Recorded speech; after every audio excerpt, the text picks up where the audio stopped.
We have done some very terrifying medical diseases, illnesses, and phenomenon on this channel. We've talked about rabies, we've talked about brain-eating amoeba, and we've talked about CO poisoning. All of these are absolutely terrifying because they are so fatal and so bizarre, but I think the topic of today's video might top them all. A doctor at Vanderbilt diagnosed a Lebanon father with what's called the human form of mad cow disease. Dr. Sean Lee went from happy and healthy to being unable to speak, eat, or walk. Says it was notified yesterday by Maine Medical Center about a possible case of Prion disease. They should have gone through a very specialized cleaning process. That didn't happen. Incurable brain disease, unique to Papua New Guinea. People are often quite sick by the time they get a correct diagnosis. CJD typically impacts about 300 people a year in the U.S. So I get tested, and we learn that I have the mutation. As you probably saw from the title of this video, we are talking and tackling prion diseases today, and this has actually been kind of a highly requested video ever since I first mentioned that I was thinking about making it. Rabies, absolutely terrifying. It's pretty much always fatal. The symptoms are nightmare-inducing, except the thing with rabies is that there's this vaccine that if you've been exposed, you can get, and it is 100% effective at preventing you from getting rabies. Brain-eating amoeba, also absolutely nightmare-inducing. However, there's been a few survivors over the years, so you do have a tiny chance of survival if you do get infected with this. And the other thing about brain-eating amoeba that's comforting is that it's very preventable. All you need is a nose plug or to not put your head under shady water. CO poisoning, same thing. Very scary, but at least with a $10 to $30 detector that you can find on Amazon, it's again 100% preventable. Prion diseases, on the other hand, today's topic, there is no vaccine. Not only that, but it is 100% fatal. No one has ever survived it. There is no treatment, and you have pretty much no control over whether you get it or not. It might just be the very scariest disease I have ever talked about on this channel, and we are going to go down this terrifying rabbit hole together. So I know we talk about some terrifying diseases on this channel, but I'm here to ask you, when was the last time you got something actually common and plausible checked out? Like, did you know that for most adults, we're supposed to be going to the dermatologist, you guys? Like, we're supposed to be getting regular checks at the dermatologist to make sure that everything's good. Or as another example, did you make it your New Year's resolution in 2025 to finally go talk to a therapist? Well, all these things are easily achievable with today's sponsor, ZocDoc.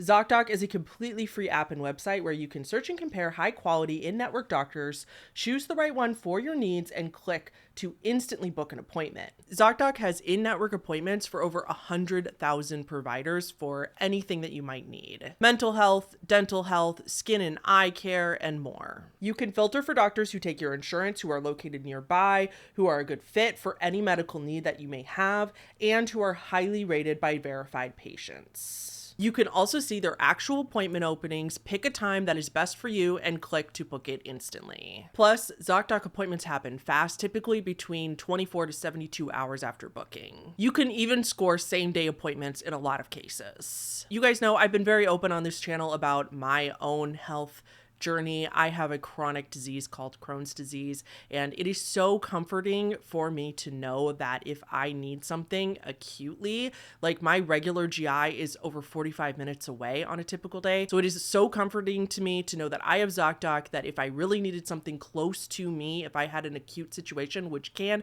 and has happened at any time, I can go to ZocDoc and find an appointment quick. Stop putting off your doctor's appointments in the new year and go to ZocDoc.com/HannahTheHorrible to find and instantly book a top-rated doctor today. That's ZocDoc.com/HannahTheHorrible, and as always, the link will be right below this video at the very top of the description. Thank you again to ZocDoc for sponsoring a portion of today's video. Now let's get back into it. As stated at the beginning, I am not a medical doctor, so do not take anything in this video as medical advice. This video is for entertainment and educational purposes only. All sources sources that I use in this video will be linked in the description down below, so you can go do further research on your own, or if you want to know where I got any of this information, it's all down below. Also, as stated, just in case you missed it, if you have hypochondria or you have severe medical anxiety, I highly recommend you skip this video altogether. Hopefully you already didn't even watch the intro, because this video, I can promise you, will not help. Okay, let's get right into it. So what is a prion disease? Overall, a prion disease, also known as a transmissible spongiform encephalopathy, is when a normal protein in the body starts folding abnormally, leading to brain damage, illness, and eventually, in all cases, death. The causal pathogen isn't a virus, and it's not a bacterium. It's this one normal protein called PRP that you normally have in your body, and it's normally not a problem, but it is capable of going rogue. And when it does, it changes shape, and then it goes around grabbing other copies of PRP, and it corrupts those. And this spreads through your brain and kills your neurons. One of the biggest reasons it's so terrifying is if you get it, you get it. You're done. Kaput. Sorry. There's no vaccine. There's pretty much no treatment except for morphine and very strong drugs to try to manage the pain, but there is no other way. We can't prevent it. Sorry. That's it. There are 3 different methods that people get infected with prion diseases. There is familial, there's sporadic, and there's acquired. Familial, meaning it's hereditary, basically. You get the gene mutation and therefore you inherited it from somebody in your family. There's acquired, which means that you did do it to yourself and it's technically preventable, but not really, and we'll talk more about this later. But acquired is when you get it from eating infected meat, or if you come into contact with infected surgical instruments or infected brain tissue or spinal fluid, which you really only have to worry about, obviously, if you're performing a surgery or performing an autopsy, or the patient in that case with very, very negligent doctors. Or third, and most terrifying in my opinion, is sporadic prion disease. This means that they don't know how people get it this way. It just randomly pops up in your life. And again, like I said, that's it. Nobody knows why. It doesn't run in the family. Nobody knows how you got it or what is leading to these cases. You can't prevent it. You literally are just one of the most unlucky people in the world. Now, the reason that prion diseases are considered so rare and why they're not talked about more is because they're not super contagious. So you can't, if a loved one has it and they don't know it yet, you can't get it from kissing them, from hugging them. Even if they sneeze or cough near you, you won't get it from using the same bathroom. You can even be intimate with that person and you're not going to get it from them. Now, other than prion diseases being such a mystery, that's what makes them so nightmare-inducing, is that you really can't control if you get it. And if you get it, you're done. The other very, very, very terrifying thing about prion diseases is that they are not impossible, but very, very difficult to destroy. So a regular virus, you can wash your hands and you're going to wash it down the drain. Rabies is going to die if it's in the right environment after a few days, if it's just on a surface, right? A lot of food poisonings, you cook out of your food. You cook your food to a certain temperature to cook out any bacteria that might make you sick. But with prion diseases, they are an organic matter, but they are not alive. And if they're not alive, you cannot effectively kill them. So the way that you can kill a live bacteria or a virus, you cannot kill a prion because they aren't alive. So you have to basically break down their structure and effectively destroy them into a piece that is no longer viable and no longer going to be able to be transmitted. You cannot cook a prion disease out of food. The only prion disease that would be in our food is mad cow disease. We'll talk about that. That's going to be a whole other section of this video, but you can't cook them out. If you have prions sitting on a table or a brain infected with prions sitting on a table, you're not going to be able to boil it out. Acid isn't going to do anything. Traditional autoclaving is not going to do it. In fact, they have shown that a prion-infected brain that has been sitting in formaldehyde for decades is still able to transmit prions. The most reliable way to actually destroy prions so they can no longer be transmitted is through extreme heat. So basically, not just in a fire, but incarceration. We're talking cremating a human type incarceration. It has to be over 900 degrees Fahrenheit, and it has to be in there typically for hours for the prions to no longer be viable. Now, there are special autoclaving processes that you can use. So it is a special type of autoclaving, and I believe it's combined with other things in order to destroy prions, but it's not an autoclave that you're going to find in the average lab or in Jean Juarez, where they use to clean their nail instruments. And things like bleach have been found to be able to destroy prions. But again, I don't think you can just not that this would ever happen, but if you were at home and you had something infected with prions, you couldn't just drop it in a bucket of bleach for a few hours and hope that it was fine. You just don't know. There are professionals that are able to destroy these, but there's specific methods that go into it. The average person can't just kill it. In an OR, for example, if the surgeon or if the team has absolutely any suspicion that the person they're working on may have a prion disease and they're working on, say, their cornea or somewhere in their brain or with their spinal fluid at all, they can't just sterilize the instruments. Those instruments, everything used in that room has to be actually and immediately completely destroyed. It's why we often call prion diseases the zombie disease, because they're not really alive, yet they cause a lot of destruction and they're very difficult to kill. So prion disease is a blanket statement. There are many different types of prion diseases, and I can guarantee you've heard of some of these, but we're going to go through several of them. Fatal insomnia. We talked about fatal insomnia in this video. Turns out that fatal insomnia is a prion disease. It's not like somebody has insomnia so bad that they just eventually die. Typical insomnia cases can be treated and helped with medications and the like. But there is both sporadic fatal insomnia as well as familial fatal insomnia. This particular prion disease is exactly what it sounds like. There's not much to talk about here. You just develop insomnia and it just gets progressively worse and worse and worse, and you eventually pass away. So the next few we're going to talk about way more. Kuru is a type of prion disease. This one's super fascinating, though thankfully this is been more or less eradicated in modern times. This was a prion disease that spread in Papua New Guinea. The first case that was really talked about was in the early 1900s, though I believe there were possible cases in the 1800s, late 1800s. However, it wasn't well known until the 1950s. Kuru is the first prion disease that we know of that developed in humans. The four people, specifically a population subset of Papua New Guinea, had this traditional spiritual funeral ritual where they would cannibalize their dead, including the brains.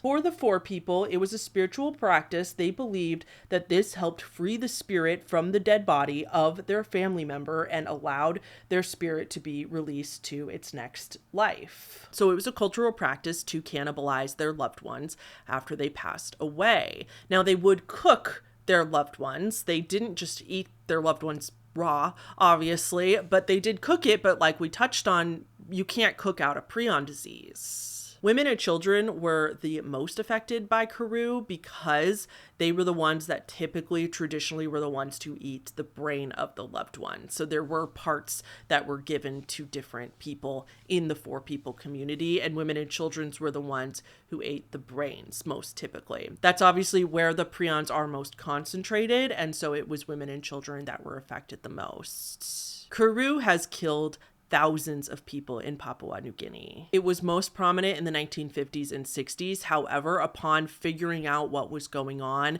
and learning what was likely causing it, thankfully, the four people did immediately stop the practice. So in today's time, this particular prion disease is pretty much gone.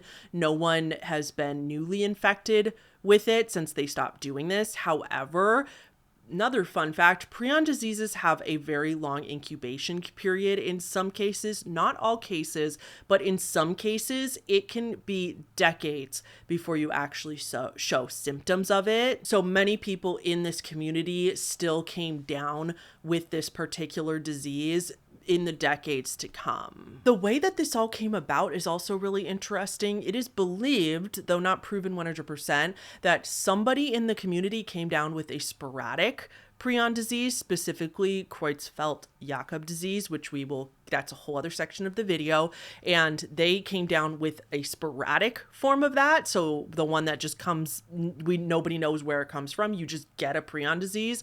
And that was likely somebody who passed away and then their loved ones cannibalized them. And that's how it all started, creating a prion disease that then went through the community because they were eating the tainted meats. Kuru prion disease does show up differently than a lot of other prion diseases, though. There are 3 distinct stages of Kuru, and once the person starts to show symptoms, all the stages are typically hit within 12 months.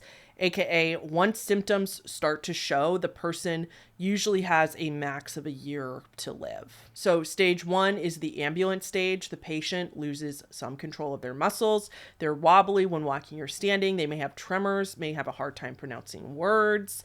The second stage is the sedentary stage. So the person has such a hard time walking that they can barely walk without help at all. They have weird, abnormal, uncontrolled movements.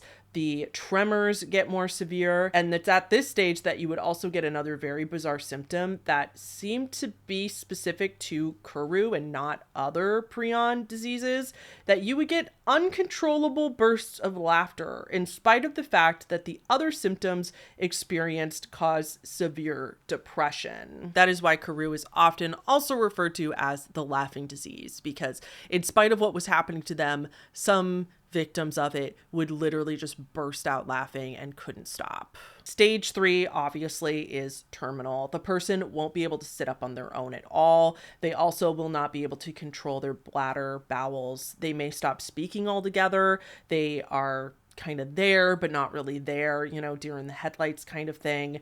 They're conscious, but they won't really understand where they are. They will have a hard time swallowing at all, making eating or drinking near impossible, and therefore resulting in severe malnutrition. The lack of movement, of course, leads to extremely painful bed sores. They may behave as if they have really severe dementia in this stage, as well as prion diseases more or less cause dementia. But the other really bizarre thing about this stage is that the person, again, in spite of what's happening to them, they may act extremely weirdly unconcerned with their health. So in spite of the fact that they are dying a terrible, terrible death that I literally wouldn't wish on anyone, they just seem like they don't really care. Which honestly, maybe that's a blessing. Maybe that's nature balancing things out. Since you got dealt such a terrible hand of cards, maybe it's balancing it out by at least not making you mentally suffer. Prion diseases are neurodegenerative, so they're going to result in death no matter what from the disease itself. However, most patients die before that point. They often pass away from pneumonia or some other secondary infection due to becoming so weak and malnourished from the actual disease. So they often pass away before then. Okay, let's talk about Creutzfeldt-Jakob disease and variant Creutzfeldt-Jakob disease, because that is the most common form of prion diseases, and that is what most people think of when they think of prion disease. Now, Creutzfeldt-Jakob disease is quite a mouthful, so instead of that, I'm going to be discussing Creutzfeldt-Jakob disease and variant Creutzfeldt-Jakob disease as CJD or classic CJD and variant CJD or vCJD respectively. Now, mind you, there are some other types of prion diseases that we're not going to go over in this video, mostly because there wasn't much to say about them. They were either very similar to this one or to another one, or there wasn't really anything distinct about them. So the main difference between classic CJD and variant CJD is the method, the way in which you are infected with the disease. So with classic CJD, you can get it any of the 3 ways. It can be familial / hereditary, it can be sporadic, or you can acquire it. The vast majority of classic CJD is sporadic, meaning it's not from your family, it's not acquired, we don't know how you get it, you just get it. There are only a couple very rare cases where it is genetic and people have gotten it because it runs in their family. And then there is acquired, but again, you would only get this if you were in touch with surgical equipment that had been in touch with an infected brain spinal fluid. So even somebody going through a cornea surgery, if they used infected instruments, or if the person had a prion disease, and then the surgical team could theoretically get it, or they could pass it to another person if they didn't destroy that surgical stuff. So you know what I mean? Spinal fluid, brain matter, and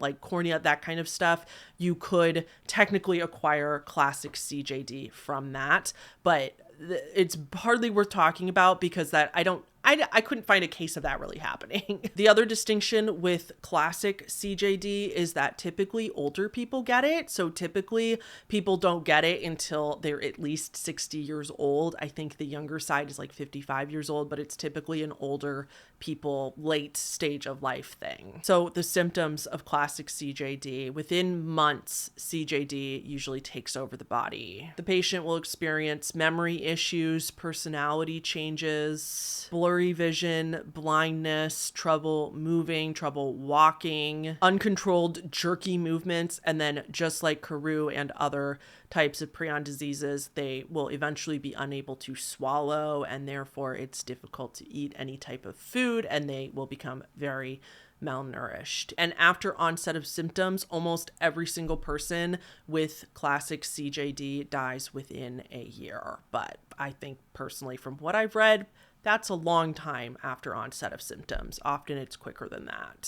So like we touched on before, CJD itself kills the patient. Typically they pass away from a secondary thing. So pneumonia, heart failure, malnutrition, other complications, other infections, you get it. Now, you've probably noticed there hasn't been a lot of footage of patients throughout this video. And while I do struggle with like, do I show patients in this type of video or not? I think if it's on YouTube and if it's for educational purposes, obviously the patient has consented to having a video of them for educational purposes.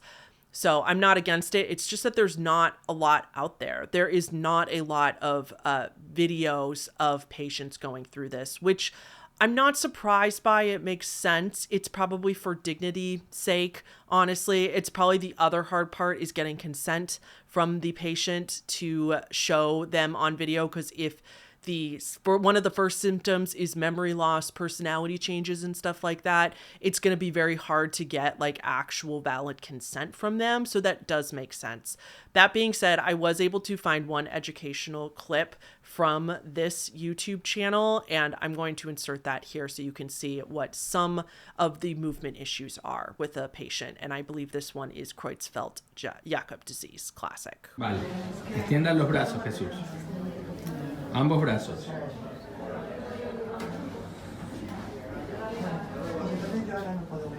Vale. Ese movimiento es involuntario. Usted no lo hago. Ahora haga esto con ambos brazos.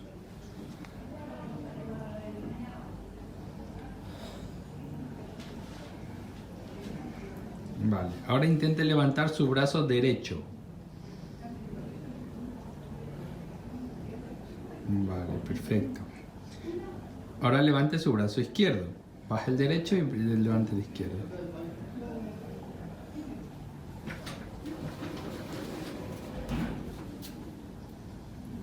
¿El temblor o el movimiento desaparece cuando usted sujeta con el...? Sí. Vale, perfecto. Con la punta del dedo del brazo derecho, tóquese la punta de la nariz. Ahora con el del brazo izquierdo, alternando.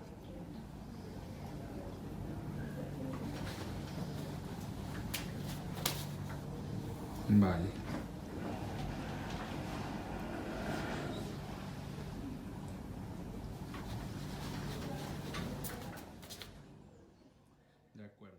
This patient is in an intensive care unit setting, intubated because of respiratory insufficiency.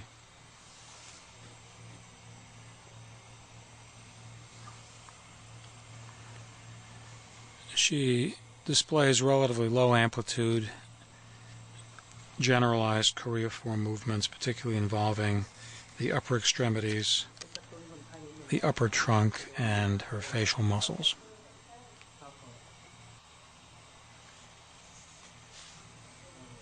Okay, so now variant Creutzfeldt-Jakob disease, variant CJD.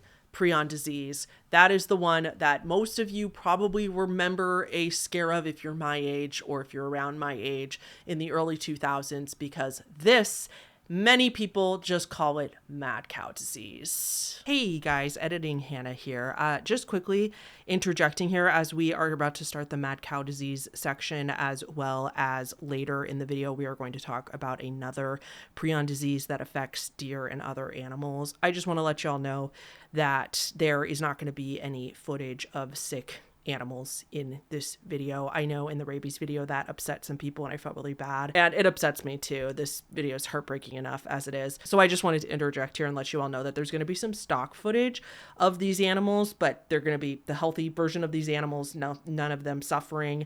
And then later in the video there's going to be a couple screenshots of deer specifically that are extremely malnourished because they are showing signs of the disease, but they're not going to be videos of them like suffering away. It's just going to be a few pictures of these animals to illustrate what I'm talking about. So no videos, but a couple like slightly upsetting photos just to let you know. However, just note that the rest of this video does mention prion diseases in animals quite a bit. So if you're particularly sensitive to that, then then either use the timestamps or skip the rest of the video altogether. I appreciate you being here. So, okay, thanks. Back to me. So classic CJD is one thing.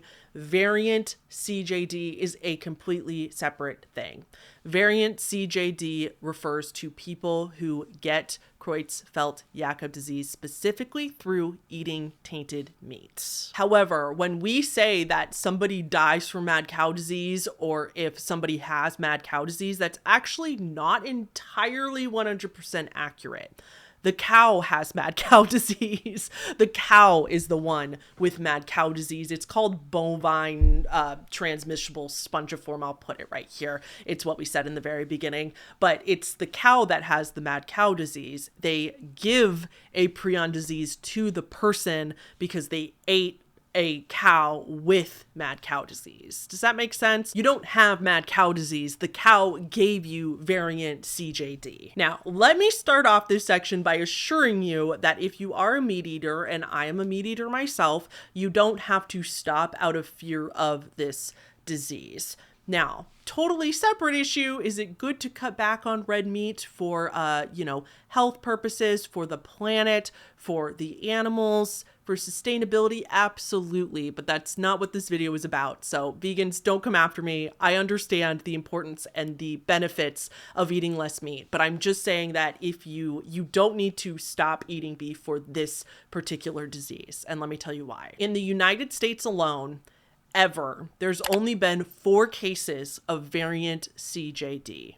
So in the United States alone, only 4 Americans have been infected by eating mad cow disease meat. And according to the CDC, all 4 cases of those people getting variant CJD was because they ate meat from outside of the United States. So they were traveling, they ate beef that was infected with mad cow disease, they came back to the States, and then they got sick. The CDC believes that all 4 cases, nobody ate beef from the US. Other countries, specifically the United Kingdom, is a different story. vCJD was most prevalent in the late 90s, early 2000s, specifically 1999 to 2000 in the UK. But even then, during those years in the UK, still less than 200 cases were reported. So that is kind of where the epidemic was. It was kind of concentrated in the UK for the most part, but still, it was only a couple hundred cases. Not saying that those people don't matter. 200 is terrible, especially because it was because of unregulated and sick animals. Like, that's absolutely tragic. But I'm just saying that it was still rare. It's still not like thousands of people died like in Papua New Guinea. And furthermore, there's been only 233 reported cases of variant CJD worldwide since it was discovered. I just found this so interesting because variant CJD is what a lot of us think of when we think of prion diseases, right? If somebody knows anything about prion disease, they'll be like, you mean like mad cow disease? Like that thing that happened a couple decades ago? And I just found that so interesting because that's even what I thought before I started doing research for this video. I really thought that the vast majority of cases were from people eating tainted beef, and that it pretty much doesn't. I knew that it could happen otherwise, but I didn't realize that the majority of cases are not from eating beef. The majority of cases are just sporadic, just bad luck. Variant CJD is actually the least of our concerns when it comes to prion diseases. You're almost guaranteed to never get variant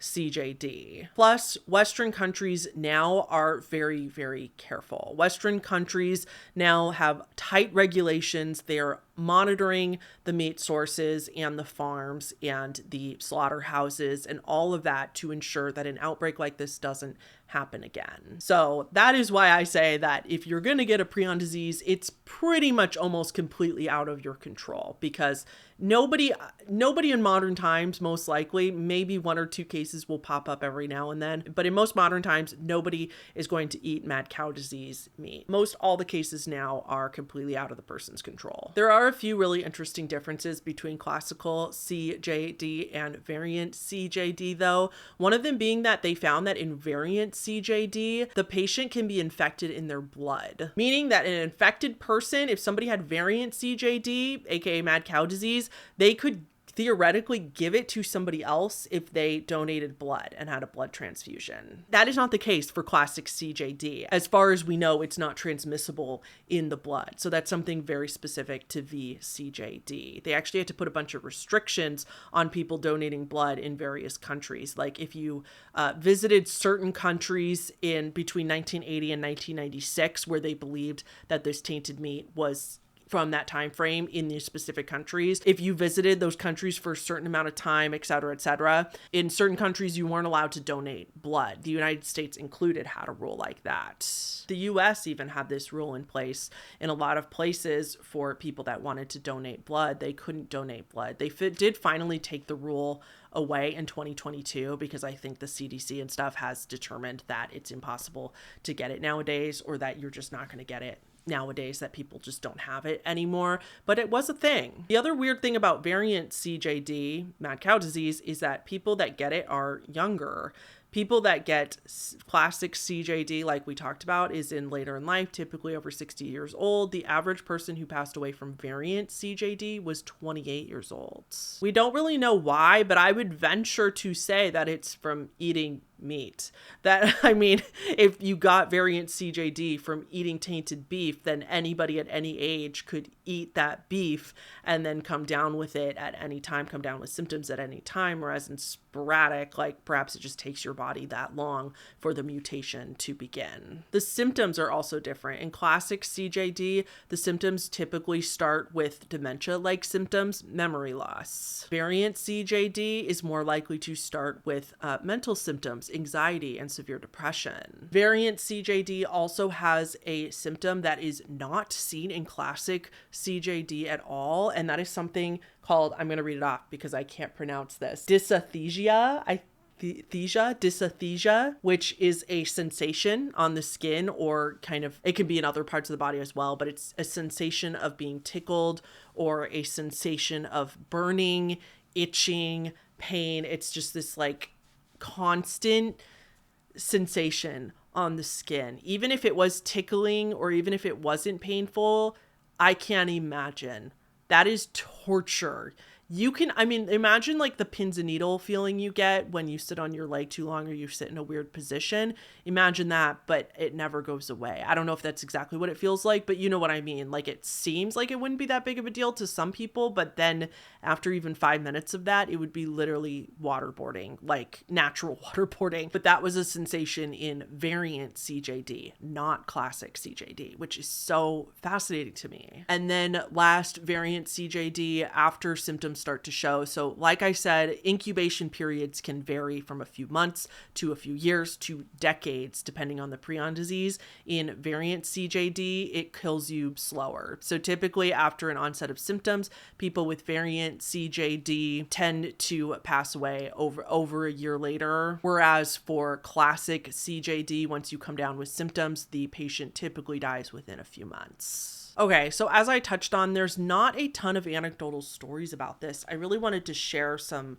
Reddit stories or some videos about family members and stuff, and it was very difficult to find. So again, I believe that it's a consent thing, and I also believe that it is a dignity thing, I think, because it's also just rare. I just don't think there's enough money and resources into this disease. Whereas I think rabies has kind of been, you know, rabies is more of a media sensation kind of thing. Like if an animal shows up with rabies or tested positive for rabies, it makes the news and stuff. And with prion diseases, it's just because it causes dementia. You know, people die from dementia all the time, unfortunately. So I think a lot of people take it as just kind of a natural cause of death, but it's devastating. So I am going to tell you one story of a article that I found. I'm going to have this article linked down below if you want to read the whole thing, because it's a heart-wrenching, harrowing article. It was beautifully written, and most of it was from the perspective of Tom, the husband, who watched his wife die from classic Creutzfeldt-Jakob disease. And he didn't write this article, but somebody interviewed him and talked to him about it. And so a lot of it's from his perspective, watching his wife deteriorate like this. And it's really interesting. I do apologize. I don't have any pictures of Carol. This is the only picture that I could find that I think is related to her. It was hooked up. It was like linked in the article on Google Images, but when you actually go, I did find one link that was supposed to be to her obituary, but I could not find, but then the link, it was like a 404 error page when you go to her obituary. And I looked everywhere for her actual regular obituary. Like, we have the date she died, where she died, and how old she was, and her full name.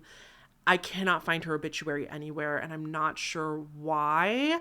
So just take this. I think this is her and her husband, Tom, but I'm not positive. And if I got it wrong, I do apologize. I am saying right here that this might not be the right picture, but I believe that this is her. So this is the story of Carol Baker. Carol Baker was 64 years old when she passed away from classic CJD. She passed away on July 9th, 2009, and her symptoms started at like the end of March, beginning of April of that year, just a few months before. Her first symptom was that she felt off balance. When she went to the doctor for this, they told her that she probably had an inner ear problem that was making her feel off kilter, or perhaps she was just too stressed at work. Now, Carol was a public health nurse for foster kids, which, like, if that doesn't tell you everything you need to know about Carol, I don't know what does, but it does sound like a high stress job. So I can understand why at first, if there wasn't too many alarming symptoms, why doctors would have thought that. Like, take a bubble bath, Carol, and just relax. You know how doctors tell you, basically. Lose weight is their first go-to, and second go-to is you're probably just stressed. Now, as I said, Carol was a devoted nurse. She was also a mother. She was a wife. She was a grandmother. Her husband, Tom, is the one who was, like I said, told this story, and who a lot of this, it's from his perspective. She had many friends in her life who also loved her, and she was also very, very devoted to God. She was a very religious person. So like I touched on at the beginning of April, she had a hard time walking. She just felt off balance. She would go on walks with her coworkers, and she would often end up leaning against them and needing some help getting back on track. By mid-May, so the next month, just a few weeks later, 6 weeks later at the max, she had to stop working because of her mobility issues. She was deteriorating fast. She knew something was very wrong. Tom knew something was very wrong, but it was hard to get any doctors to take them seriously. She couldn't walk by mid-May, and they had to get her a wheelchair. Tom had to pick her up and carry her places where the wheelchair couldn't go. Soon after that, her short-term memory went away. So she couldn't remember some things that happened 30 minutes ago.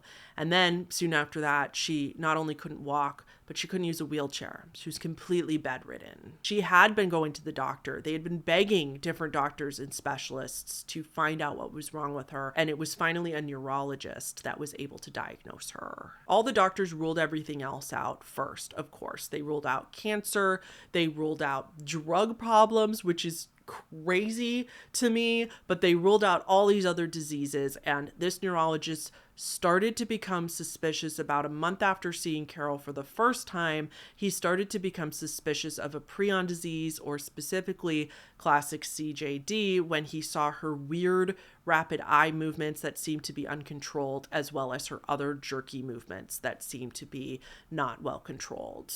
They had blood work done, and they did have a sample of her spinal fluid, and this neurologist didn't want to freak them out unnecessarily. So this neurologist sent the spinal fluid to an out-of-town lab that had to do special tests on it to try to figure out if it was what he suspected, Creutzfeldt-Jakob disease. On June 26th, 2009, so remember, she just started to show symptoms in April, and she was bedridden by the end of May. So about a month later, June 26th, the doctor did get the results back and found out his worst fear was confirmed, and that was that Carol did have a prion disease.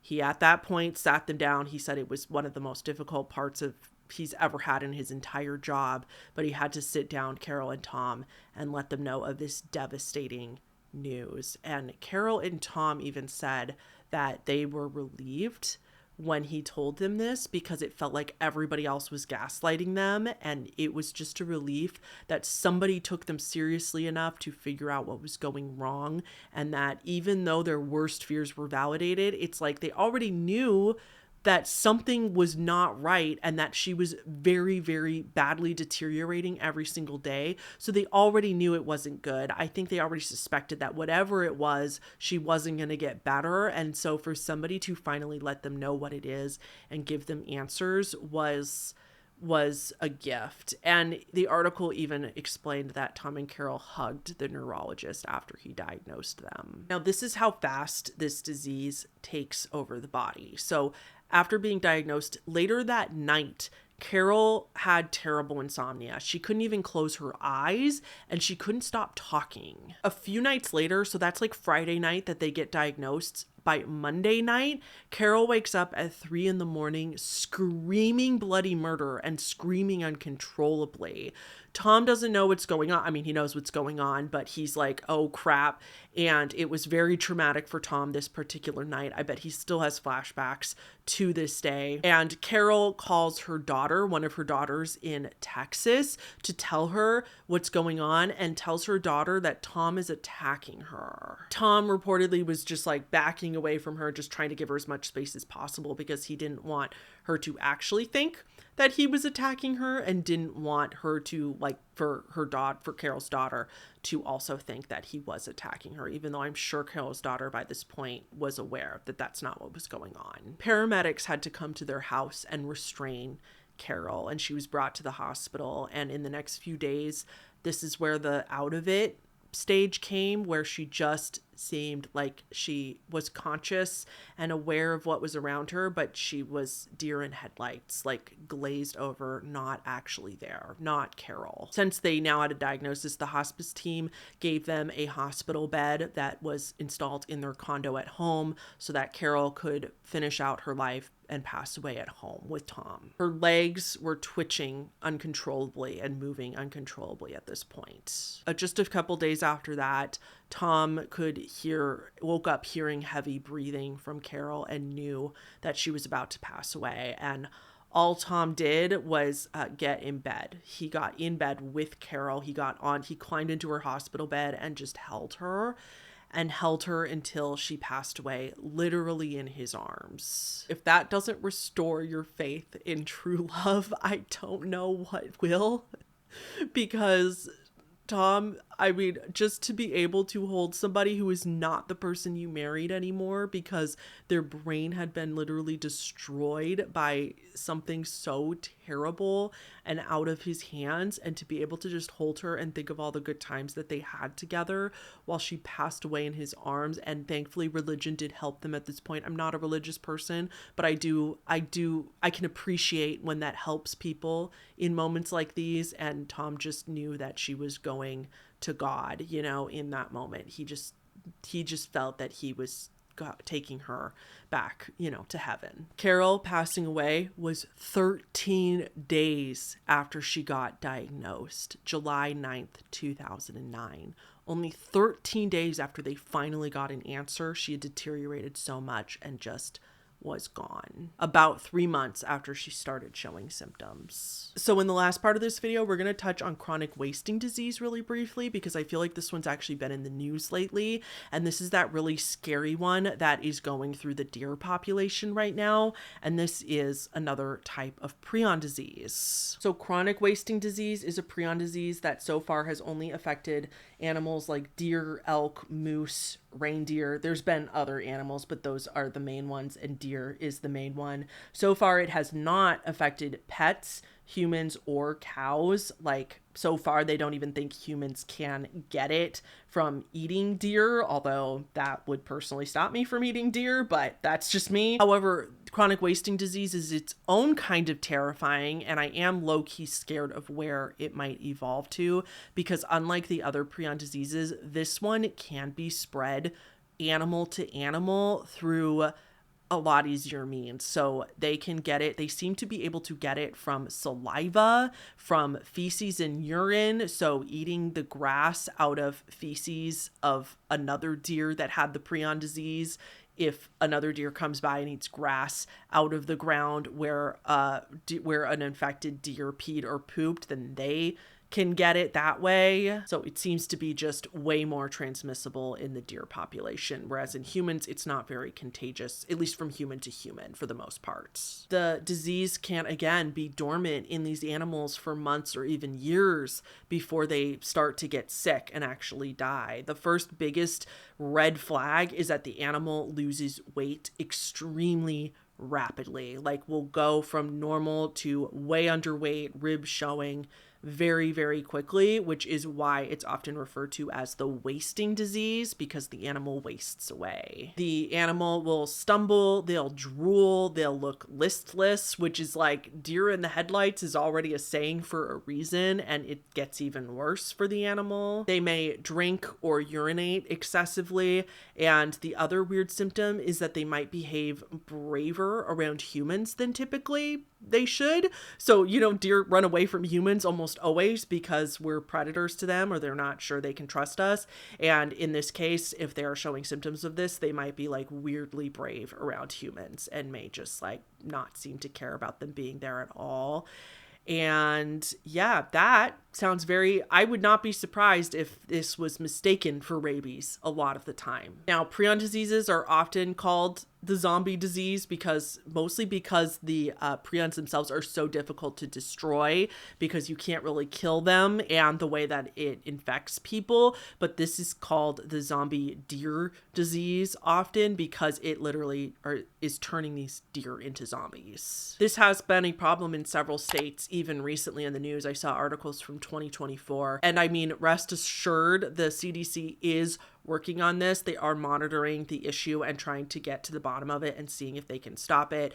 People that are farming deer and stuff like that need to be very careful and need to be testing and all that, and need to take care of the problem if they suspect that it is arising. And yeah, the only solace we have in this one is that it cannot be transmitted to humans that we know of. Nobody who's eaten deer meat has come down with this or anything like that. But this, I'm not gonna lie, that scares me. And I'm not a scientist, so I don't know how it works. So maybe I have no reason to be scared, but it freaks me out that it can be transmitted through soil and stuff like that. Yeah, that gets me. That freaks me out. I don't like that whatsoever. I'm just scared it will evolve. Now, in conclusion, like every terrifying medical phenomenon we talk about on this channel, the answer to do I need to worry about this is overall no. You don't need to spend your days being concerned about prion diseases. It's so exceedingly rare. CJD itself is seen in 1 to 2 in 1 million people. And the reason I would advise not worrying about it is because you have pretty much zero control over whether you get it or not. Like, because the vast majority of cases are either run in the family or they're sporadic, completely random, you cannot control whether this happens to you or not. And so there's just absolutely no point in worrying about it. It's just wasted energy. It's very much like dementia and cancer, in my opinion. While I would much rather get cancer than this, not gonna lie, because you do have a better chance of surviving cancer. But it's very much like those things where it would, yes, be absolutely devastating if you got that diagnosis, but it's just part of living life. That's the gamble of being alive, is that we all die someday. There's absolutely no chance of any living thing surviving in the long runs. In 100 years, we're all going to be dead. So nothing matters in the end anyway. Sorry for my existential crisis, but that really is why I don't worry about this, because it's like, yeah, if I got exposed to rabies, I wouldn't be like that. I wouldn't be like, well, you know, we all die. I would go to the hospital because there's a vaccine there. You can prevent it 100%. But with stuff like that, where you just don't have a choice, is like, well, you know, the only really sad thing I think is because this is so rare, there's not a lot of funding in it. There are people and foundations for people trying to find cures or find treatments for this disease. I'll link some of those below as well if you want to donate to any of them.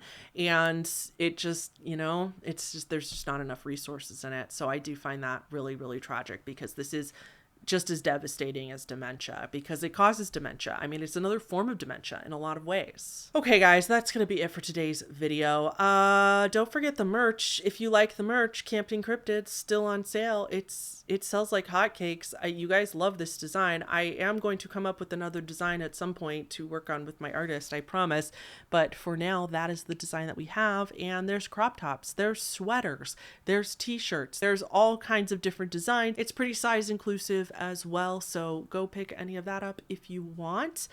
Please like the video to support the channel. My Patreon links are down below if you want to join the Patreon and get extra stuff every month. And last, thank you to ZocDoc for sponsoring a portion of today's video, and I'll see you all in the next one. Speaking of patrons, thank you so much to all the patrons on the screen right now. Special shout out to our newest top tier patron, which is Loaf of Cat. Love your username, and thank you so much for joining at the highest tier on the patron, and I'll see you guys in the next one. Okay, bye. Gullfest hela dagen.